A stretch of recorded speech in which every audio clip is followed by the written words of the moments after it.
All right, please welcome Estelle.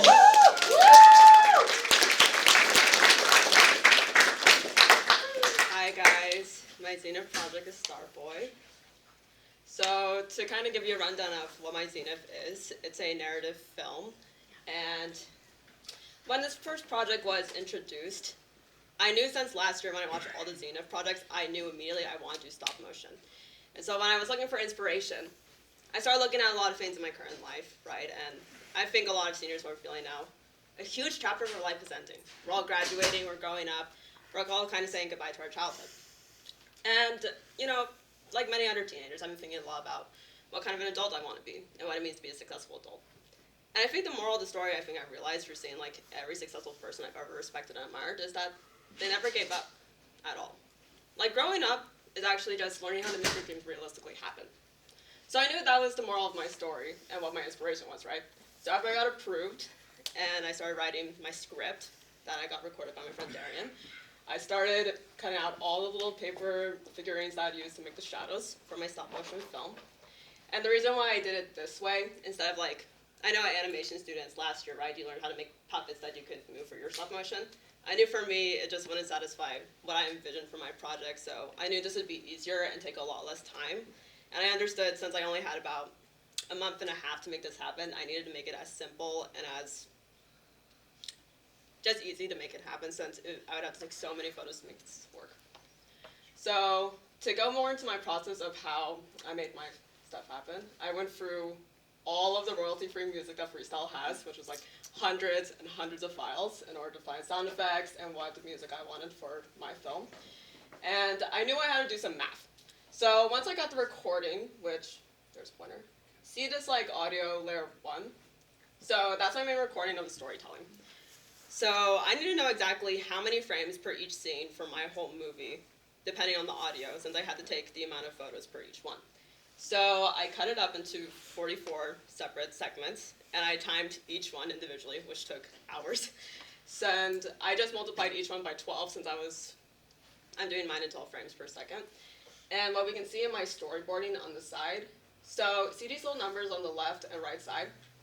On the left side, I put how many seconds each scene was, and the exact amount of frames I needed on the right side to make production go super easy and super fast, which is what every film student should do if they want a successful film. So once I had pre-production done, I got my set. So this is like my house and my bar, and for my backdrop, I used this canvas that was like pretty big, so I had a flat and even surface to work with that was very accessible and not too expensive.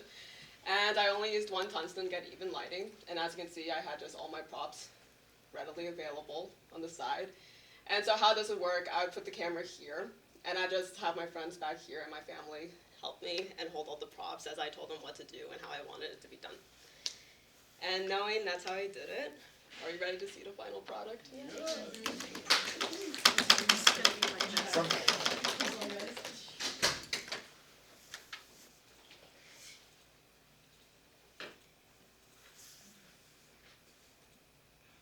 Once upon a time, there was a little boy. This little boy had a dream. He wanted to grace the stars. Grown-ups told him it wasn't possible. You need to grow up. You can't reach the stars, they said. The little boy took this as a challenge. So, he devised a plan to start on this new venture. He started on a boat across the rocky ocean. The waves roared and lightning struck. Alas, his boat was taken by a kraken. All hope was seemingly lost for the little boy as he fell further and further into the icy waters. Yet he could see a light, the mighty star of his dreams. The little boy was all alone, but knew that if he never reached the stars, no grown-up would. So, the little boy swam by himself to land, despite the stormy currents. He found the mountains of failed pilots. On foot, he climbed the steep hills and battled with ravenous shadows of the diseased pilots. The boy ran and ran until he could barely breathe, up to the top of the mountain, where he discovered a graveyard of plane parts. For months, he collected parts and built his own plane. Before he knew it, the boy had created a plane of fallen stars. It was a dream, inspired by salvaging the failures of those before him. The boy started the engine, and it roared. The plane started to move, and it struggled like a against the gales of wind. The boy was scared, fearing the engine would fail. As he felt the aircraft clash with the atmosphere, it prevailed. As it gained altitude, up, up it went.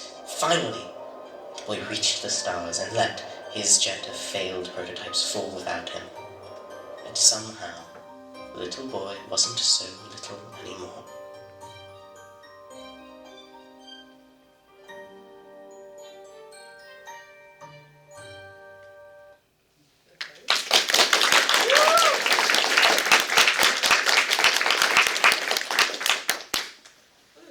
Okay. So I want to say thank you to Freestyle Academy for providing me all the technology and resources to make this happen. And I want to go over some things I've learned from this project and I guess life philosophies too. Anything really is possible. I think when making this project I was really intimidated because stop motion is so time consuming, and as someone who's not an animation student and doesn't have that background, I think I was just like, I had no idea how to put the frames in and how to like time it all right in Premiere Pro, but I also learned it's all about failing forward. And I think when you have any big vision, right, in life or here, you need to really embrace that attitude to make anything good, right, and anything that you are proud of. Because I didn't go over all the mistakes I made throughout this process, but it was very difficult at some parts, but I'm very happy I stuck through it. And above all, I trust the creative process, and for that, I end you with the message, keep dreaming, guys. Thank you.